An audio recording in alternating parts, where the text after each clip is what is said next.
if they could take this one. But both Puk Pieterse and Demi Vollering, fast finishes they have for both of those riders. What would you feel? Late attack, another late move for Cabal if she can time it and everyone looks around at each other. Will Kim LaCour fancy a sprint against these two? Or would you feel that she'd want to try and get clear? I think for Cabal, yeah, she will probably try and get ahead of the race. You know, we've got this one little dip under the bridge that the riders can take, but for the most part it's downhill now and then a relatively flat finish. So yeah, it's these big wide roads that we have. So we're running into Liège. Demi Vollering, Cédrine Cabal, Puk Pieterse and Kim LaCour. So Kim LaCour, national champion of Mauritius. You got that national champs jersey. Does look quite similar to the world champs jersey. That is her Mauritian national champs jersey. 3 times national champ on the road.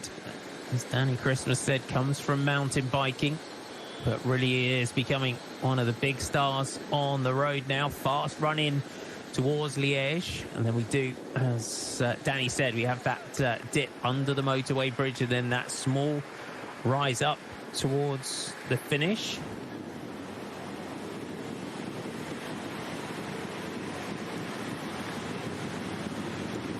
And then that run in towards the finish, Danny, we come out of that, we rise out of the underpass up and then through the Flamme Rouge, and then we have that right-hander that brings us into the home straight. The final right turn coming with 800 metres to go, so it's a really long finish straight. It's what makes this finish really quite difficult to judge. And we always see a relatively small group coming into the finish of Liege-Bastogne-Liege. Of course, this is a really hard selective race, so it's only the strongest riders that come to the fore in the final. It certainly is. Sounds like there's some chat going on amongst our leading group here.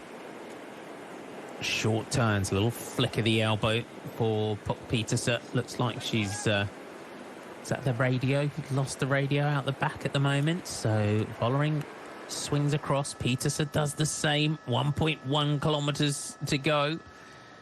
Now they're going to line this one up for the sprint. Is it going to go to EF Oatly? Is it going to FDJ Suez? Is it going to AG Insurance Soudal? Or is it going to put Fenix de Koning with Puk Pieterse? We are through the Flamme Rouge. LaCour gets rid of the bottle. Pieterse tightens the shoes. Cabal looks across at everybody.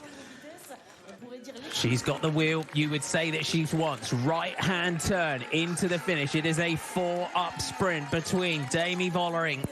Is it going to be the Netherlands? 2 Dutch representatives in here. Kim LaCour talking into the radio. Vollering swings across to the left-hand side of the road.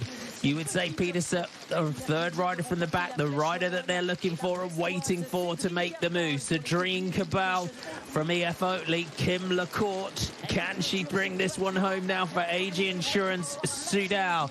Vollering will just shift through the gears. Everyone down on the drops, trying to time this one perfectly.